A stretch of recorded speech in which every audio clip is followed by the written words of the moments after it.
Bismillah ar-Rahman ar-Rahim, alhamdulillah, wa salatu wa salam ala rasulillah. Au nom de Dieu, le tout miséricordieux, le très miséricordieux, et que le salut et la bénédiction soient voués pour le messager de Dieu, Muhammad ibn Abdillah, alayhi salatu wa salam. Très chers frères, très chères sœurs, de nouveau avec vous, dans notre série concernant la compréhension et la connaissance de nos priorités dans notre vie en tant que musulmans. Nos priorités ou l'étude de ces priorités nous a amené jusqu'à l'étude des priorités dans le culte et dans l'obéissance à Allah, gloire à lui. Et à ce niveau, nous avons vu la priorité des actes obligatoires avant les actes dits volontaires et surrogatoires, et surtout avant les actes sunnah du prophète sallallahu alayhi wa sallam. Maintenant, nous allons voir les priorités dans les actes qui sont sunan du prophète sallallahu alayhi wa sallam. Il y a ce qu'on appelle les sunnah mu'akkada, les sunnah recommandés du messager de Dieu sallallahu alayhi wa sallam. Comme par exemple la prière dite de Al-Fajr, la prière de 2 rak'at qui se fait à voix basse et qui se fait très courte avec surat Al-Fatiha à la première rak'a et Qul ya ayyuhal kafirun, et surat Al-Fatiha dans la deuxième rak'a avec Qul huwallahu ahad. Ou bien, comme l'a rapporté Aïcha radiyallahu anha, elle a entendu le prophète sallallahu alayhi wa sallam pendant cette prière en train de réciter, et elle dit: et je pensais qu'il n'a pas terminé surat Al-Fatiha. Et donc, se contenter de surat Al-Fatiha, qui est l'acte obligatoire dans cette prière, est autorisé, incha'Allah ta'ala. Cette prière, elle est considérée une prière sunnah recommandée. Pourquoi? Parce que le prophète sallallahu alayhi wa sallam l'a toujours effectuée, même pendant les voyages. Il ne l'a jamais laissée. Et cette prière, elle se fait juste avant la prière dite de Subh. La prière de Subh. Ce que vous voyez sur votre calendrier, par exemple, marqué Fajr. C'est ça l'heure de la prière de Subh qui est obligatoire. Et la prière obligatoire, elle se fait à voix haute. On fait l'adhan de l'iqama, l'appel pour se lever et se mettre en rang quand on est en groupe pour faire et effectuer cette prière. Il y a aussi, par exemple, comme prière sunnah recommandée, la salat al-witr, la prière impaire, qui se fait à la fin des prières de la nuit. Par exemple, elle peut se faire en une seule rak'a, et le prophète sallallahu alayhi wa sallam l'a souvent fait en une seule rak'a, mais elle peut se faire en 3 rak'a d'affilée avec un seul salam et tashahhud. Elle peut se faire en 5 rak'at d'affilée avec un seul tashahhud et salam. Et le prophète sallallahu alayhi wa sallam a fait cela. On a rapporté de lui qu'il a fait la prière de l'witr, 3 rak'at d'affilée, 5 rak'at d'affilée sallallahu alayhi wa sallam. La prière sunnah recommandée, le messager de Dieu, pourquoi elle est devenue recommandée? Parce qu'il ne l'a jamais lâchée, il ne l'a jamais laissée, il l'a toujours effectuée, même pendant les voyages, alayhi salatu wa salam, et pendant les guerres et les batailles. Il y a ce qu'on appelle as-salawat al-rawatib, salat ratiba. Qu'est-ce que ça veut dire ratiba? C'est-à-dire les prières liées aux prières obligatoires. Prières qui sont une liaison pour les prières obligatoires. Et ces salats sont du nombre de 12 rak'a, énumérés et racontés et rapportés par Abdullah ibn Omar radiallahu anhuma, dans le hadith authentique, et dans lequel il nous les a énumérés: 2 rak'at avant Subh, celle qu'on a appelée le Fajr, 2 rak'at avant le rak'at, ça veut dire 2 inclinations, 2 temps, 2 positions, 2 rak'at avant Dhuhr, la prière du midi, 2 rak'at après Dhuhr, la prière du midi, 2 rak'at avant l'Asr, la prière de l'après-midi, ça fait 8.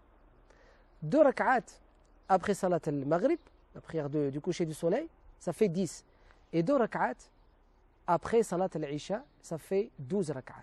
Ces 12 rak'at sont ratiba, c'est-à-dire que le prophète sallallahu alayhi wa sallam les a toujours effectués et les a liés aux prières obligatoires.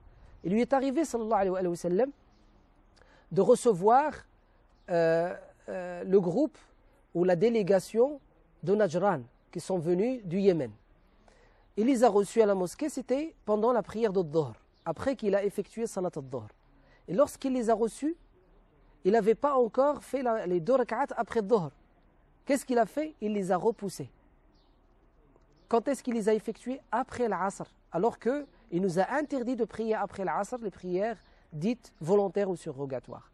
Et Aïcha lui dit, Ya Rasulallah, tu fais cette prière après l'Asr alors que tu nous as interdit de prier les surrogatoires après l'Asr. Il lui a dit, c'est une prière que je faisais habituellement après Dhuhr. Alors je l'ai rattrapée. Et donc les ulama tous s'accordent sur le fait que les prières rawatib, lorsqu'on les effectue souvent et que ça devient notre norme, si un jour ou l'autre il nous est arrivé de ne pas les effectuer, il est préférable de faire quoi? De les rattraper, incha'Allah ta'ala. Après ces prières-là, il y a les autres prières qui ne sont pas des sunnah, ni ratiba, ni recommandées. Et ces prières-là sont à la volonté du musulman.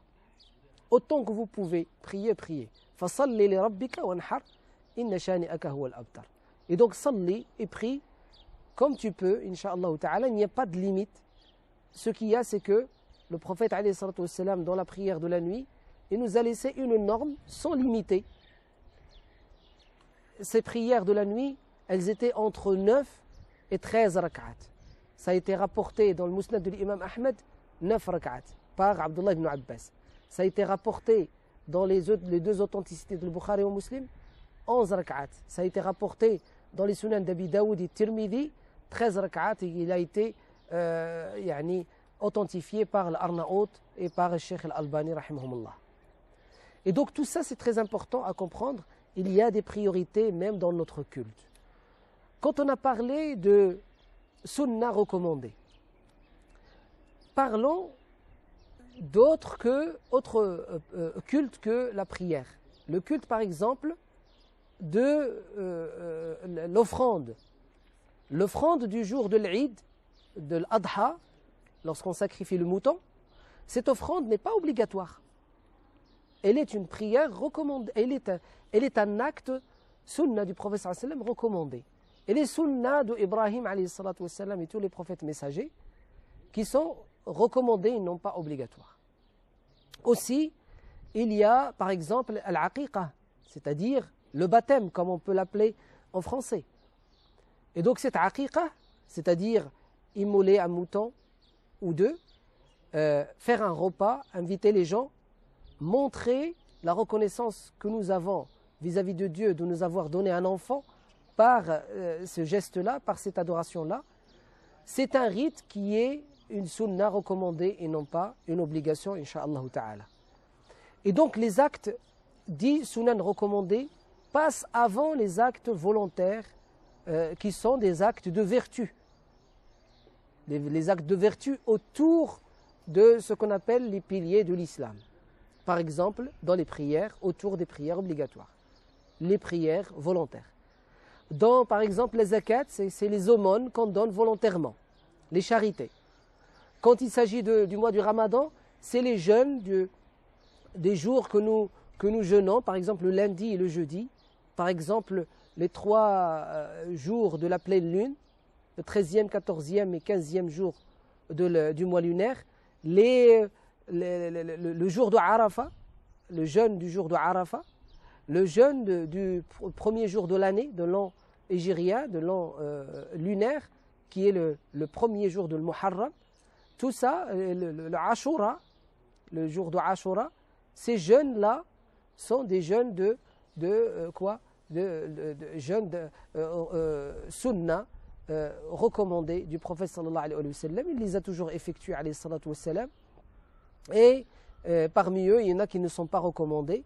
Il les a effectués parfois et des fois il ne les a pas effectués sallallahu alayhi wa sallam. Il faut les prendre selon ce rythme-là et selon bien sûr cet ordre-là, ordre de priorité. Et donc dans notre culte, il y a des priorités.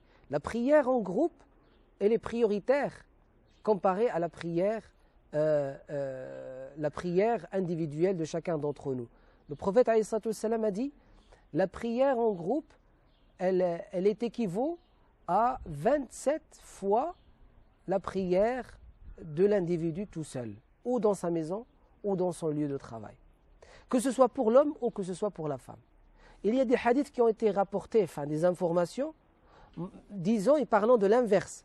C'est-à-dire que la prière de la femme chez elle, elle vaut 27 fois et 25 fois la prière qu'elle effectue à la mosquée. Ces informations sont très très faibles et parfois des informations mensongères.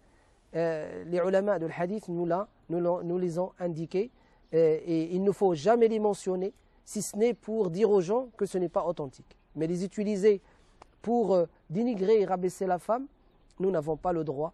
Elle a la même valeur que l'homme auprès de son Seigneur. Et dans le culte musulman, l'homme et la femme ont le même culte. Allah Azza wa Jal dit « Inna al-muslimina wal-muslimat wal-mu'minina wal-mu'minat wal-qanitina wal-qanitat » Il cite hommes et femmes, les soumises et les soumis, les musulmanes et les musulmans, les croyants et les croyantes, les jeûneurs et les jeûnants et les jeûnantes, et les cite jusqu'à ce qu'il dit gloire à lui à la fin du verset qui est dans la sourate l'Équalisée, le verset 33 de la sourate l'Équalisée. Il dit quoi à la fin? Il dit subhanahu wa ta'ala وَالذَّاكِرِينَ اللَّهَ كَثِيرًا وَالذَّاكِرَاتِ, et ceux qui mentionnent et qui se rappellent d'Allah constamment et celles qui font la même chose. Aussi Allah Azza wa Jal parle des droits et des devoirs des hommes et des femmes. وَلَهُنَّ مِثْلُ الَّذِي عَلَيْهِنَّ بِالْمَعْرُوفِ, et elles ont les mêmes droits et devoirs que les hommes. وَلِلرِّجَالِ عَلَيْهِنَّ دَرَجَةٌ, et les hommes bien sûr, ils ont des devoirs, un degré de devoir en plus, et bien sûr qui suscite un degré de droit en plus. Donc la relation avec Allah subhanahu wa ta'ala à travers le culte suscite de notre part l'étude des priorités et d'effectuer ce culte selon les priorités, selon des priorités bien précisées, bien indiquées par le législateur Allah et son messager sallallahu alayhi wa sallam.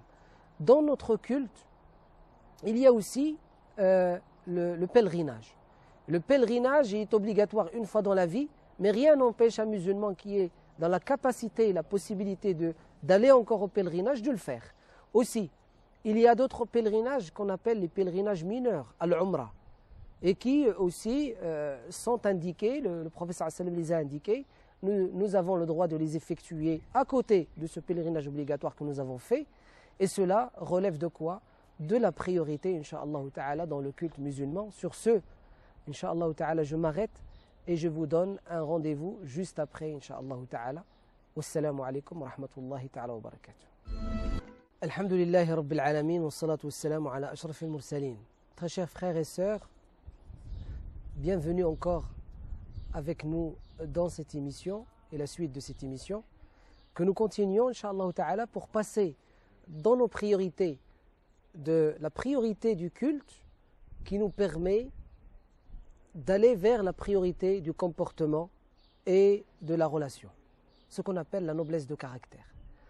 Le comportement dans nos relations, relation vis-à-vis d'Allah, relation vis-à-vis de soi-même, relation vis-à-vis d'autrui.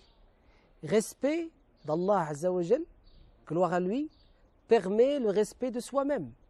La personne, si elle respecte son Seigneur, elle l'estime comme il se doit, elle donne à sa propre personne sa propre valeur qu'Allah a voulu pour elle. وَلَقَدْ كَرَّمْنَا بَنِي آدَمَ, nous avons surélevé les êtres humains, nous leur avons donné une valeur très importante, nous les avons valorisés comparés aux autres créatures.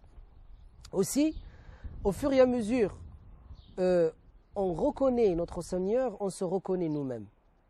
On respecte notre Seigneur, on respecte notre propre personne. Et si l'individu, parmi les musulmans, se respecte lui-même, c'est-à-dire ait confiance en lui-même aussi, bien sûr, il va respecter autrui. Et la salat, la prière, comme tout le culte musulman, permet cela.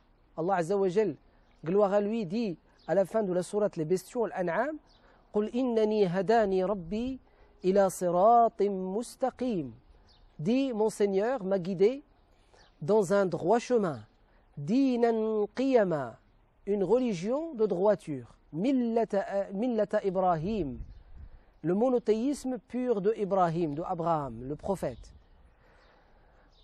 Millata Ibrahim hanifan wa ma kana min al-mushrikin. Ibrahim qui est le père du monothéisme pur, de tous les prophètes qui sont venus après lui. Et il n'a point été parmi les associationnistes et les idolâtres. قل إن صلاتي ونسكي ومحياي ومماتي لله رب العالمين لا شريك له وبذلك أمرت وأنا أول المسلمين.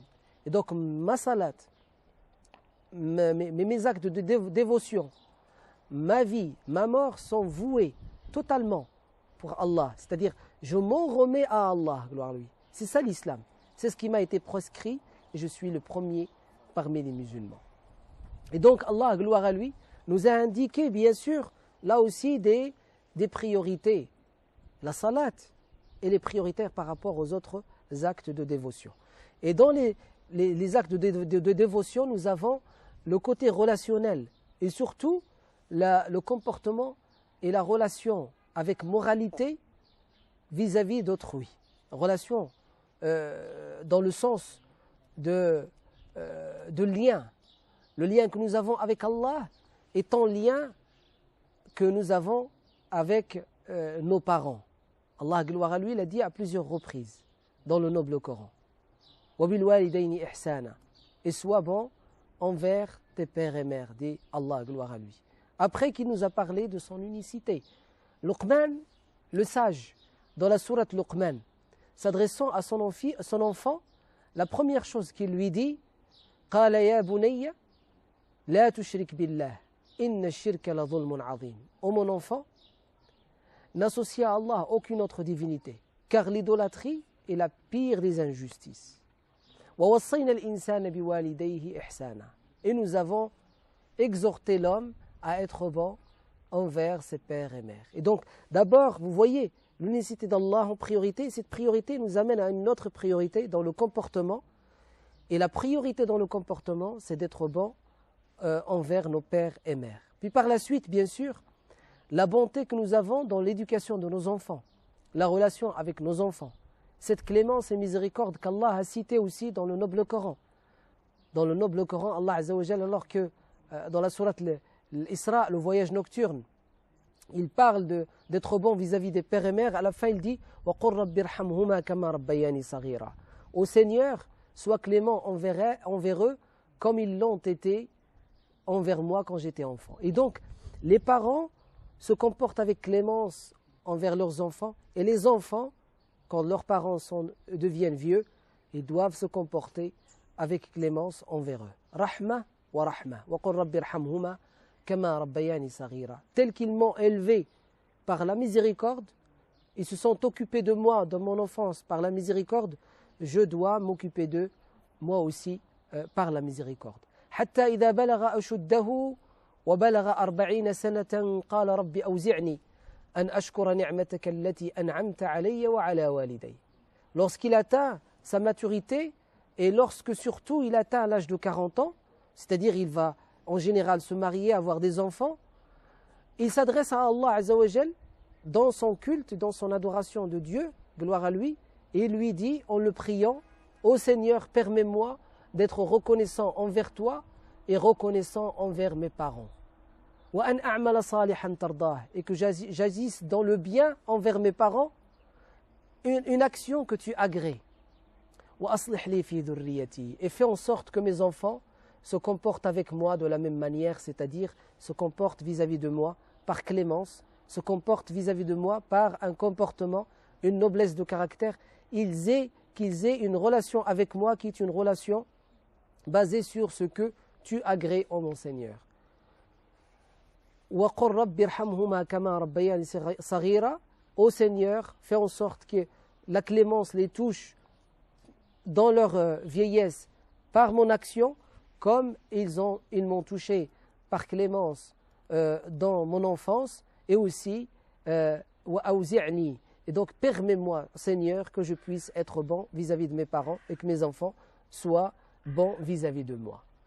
Aussi, donc, la priorité après les parents, il y a la question de la fraternité. La fraternité en islam a plusieurs degrés.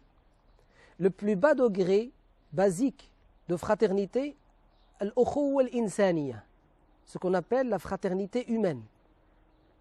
Notre père est un seul et notre mère est une seule, unique. Notre père est Adam, notre mère est Ève, Hawa. Toute l'humanité se ressemble. leurs corps se ressemblent.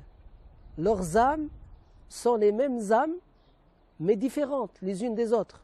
C'est-à-dire elles sont de la même nature. Elles sont créées par Dieu. Elles ont vécu dans le monde céleste.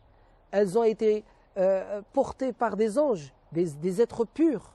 Et donc c'est des âmes pures. Parce que si elles n'étaient pas pures, elles ne seraient pas portées par les anges. Car les anges fuient toute impureté, ne peuvent pas s'approcher des impuretés. Et donc les âmes, même des non-musulmans, même des négateurs, ces âmes-là sont d'origine pure et propre et saine. Mais c'est à cause des méfaits, et surtout le méfait, le pire des méfaits qui est l'idolâtrie et la mécréance, c'est à cause de cela qu'ils tombent dans l'impureté, wal'iyadu billah, ces âmes-là. Aussi, il y a des musulmans qui tombent leurs âmes tombent dans les impuretés à cause de leurs péchés. Et surtout les péchés majeurs qu'Allah nous en préserve tous. Et donc le comportement vis-à-vis de l'humanité, fraternité, le plus bas degré de la fraternité humaine. Deuxième degré de la fraternité, c'est la fraternité dite tribale. Tribale, c'est-à-dire, on est des êtres humains, mais on est aussi frères et sœurs issus du même pays, issus de la même tribu, par exemple. Et l'islam l'agrée, ne l'interdit pas tant qu'on n'est pas raciste, tant qu'on ne méprise pas les autres. Troisièmement, c'est ce qu'on appelle la fraternité, la fraternité familiale. Familiale, c'est-à-dire issue de la même famille, avoir le même sang, avoir le même père et mère, ou bien avoir le même père, ou bien avoir la même mère. Et donc cette fraternité, elle est plus forte que la fraternité tribale, et la fraternité tribale est plus forte que la fraternité humaine. Pourquoi? Parce que dans la fraternité tribale, il y a les deux fraternités, humaine et tribale. Dans la fraternité familiale, il y a les trois fraternités, humaine, tribale et familiale.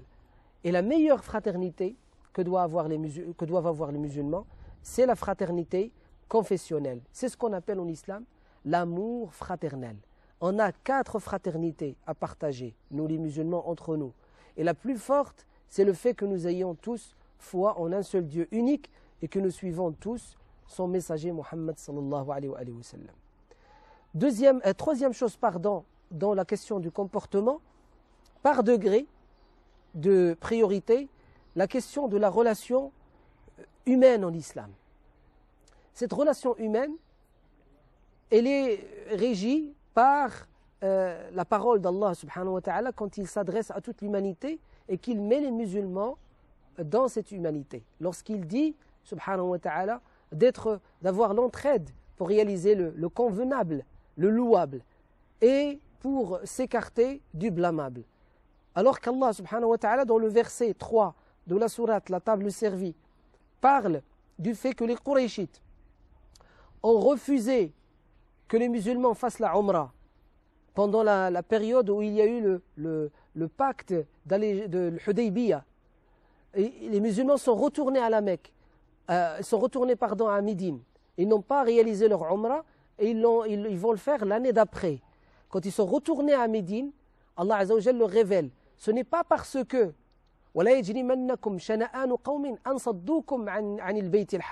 ce n'est pas parce qu'ils vous ont écarté et éloigné de la demeure sacrée que vous aimez, que vous vouliez visiter et faire votre culte de Umrah, de pèlerinage mineur à l'intérieur et autour d'elle. Ce n'est pas parce qu'ils vous ont empêché de le faire que vous allez vous porter en injustice envers eux.